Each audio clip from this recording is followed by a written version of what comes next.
আসসালামু আলাইকুম রহমতুল্লাহি বারাকাতুহ।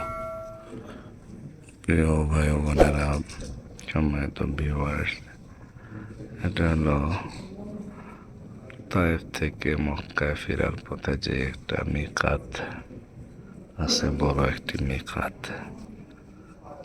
ও দিয়ে কারনুল মানাজিল। এই কারনুল মানাজিল মিকাত, এখানে এসে সকল তায়েফের দর্শনার্থী, ভিজিটকারী, উমরাকারী সকলে এসে এখানে মূলত নতুন করে মিকাত থেকে এহরাম বাঁধে।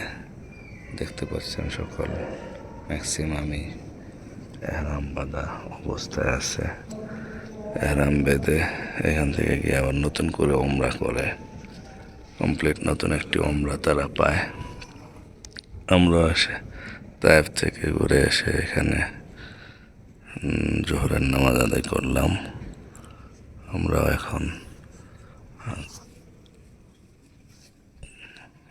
এখন পড়ব, এহরাম বাঁধব এবং আমরা নিয়ত করে আমরা এখান থেকে নতুনভাবে আবার আমরা করবো। দেখতে পাচ্ছেন ইমাম সাহেব ইমামের মুসাল্লায় বসা আছে, ওনার পিছনে আমরা জোহরের নামাজ আদায় করলাম। এই যে এখানে হেলান দিয়ে দিয়ে বসে বিভিন্ন মানুষ, মুসল্লিরা, যেটা সৌদি আরবের বিভিন্ন, ওই যে এক ভাই মুসল্লি হেলান দিয়ে বসে আছেন কোরআন শরীফ পড়ার জন্যে, এবং হলো খুতবা দেওয়ার মেম্বার। আর এই হলো মসজিদের সুন্দর মনোরম পরিবেশ, যে মসজিদে আসলে ইবাদতের আগ্রহ বেড়ে যায় শতগুণে। যে সুন্দর ঝাড়বাতি এবং সুন্দর মনোরম পরিবেশ, খুবই পরিচ্ছন্ন, পরিষ্কার, উন্নত মানের বিছানা এবং প্রচুর কোরআন শরীফ দেওয়া আছে মুসল্লিদের জন্য তেলাওয়াতের পড়ার। অনেক কোরআন শরীফ বিভিন্ন দিকে দেওয়া আছে, এগুলো পড়ে এবং এগুলো থেকেই মানুষ প্রশান্তি, তৃপ্তি লাভ করে। এখানে যেটা ভালো লাগার মতো একটা বিষয়, সেটা হলো মসজিদের ভিতরে মহিলাদের প্রবেশের কোনো সুযোগ নাই।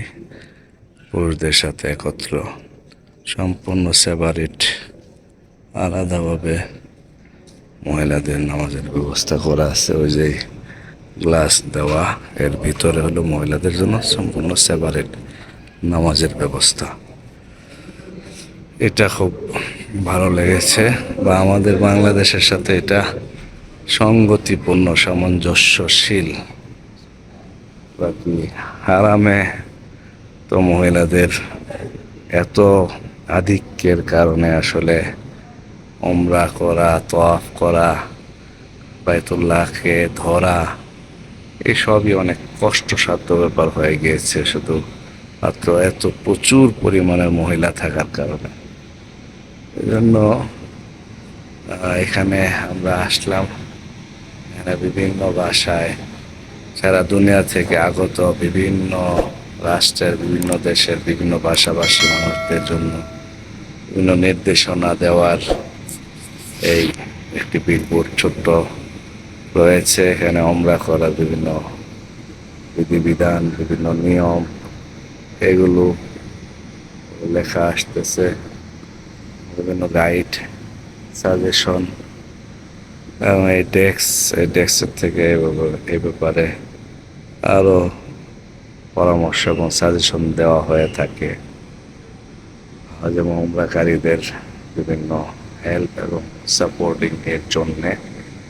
কেন আমরা অলরেডি আজকে 20শে এপ্রিল 2024 আমরা বড় বড় হযরত উলামায়ে কেরামের এক কাফেলা নিয়ে এসেছিলাম 15 তারিখ। হয়তো আর কয়েকদিন মক্কাতে থেকে আমরা মদিনায় চলে যাব। মদিনার রাসূলুল্লাহ সাল্লাল্লাহু আলাইহি ওয়াসাল্লামের রওজা মুবারক জিয়ারার পরে দেশে চলে যেতে হবে। আমাদের শাহবাগটি খুলে গেছে। যারা দেখেছেন, দেখতেছেন বা দেখবেন, সবাই দোয়া করবেন আমাদের জন্যে। আল্লাহ তাআলা যেন আমাদের উমরা মকবুল, উমরা নসিব করেন। পাশাপাশি আপনারা যারা করেছেন আপনাদেরকেও যেন বারবার আসার মতো তৌফিক দান করেন। যারা এখনো আসতে পারেন নাই তাদেরকে সবাইকে যেন আল্লাহ তাআলা আসার মতো তৌফিক দান করেন। আমিন। আসসালামু আলাইকুম ওয়া রাহমাতুল্লাহি ওয়া বারাকাতুহু।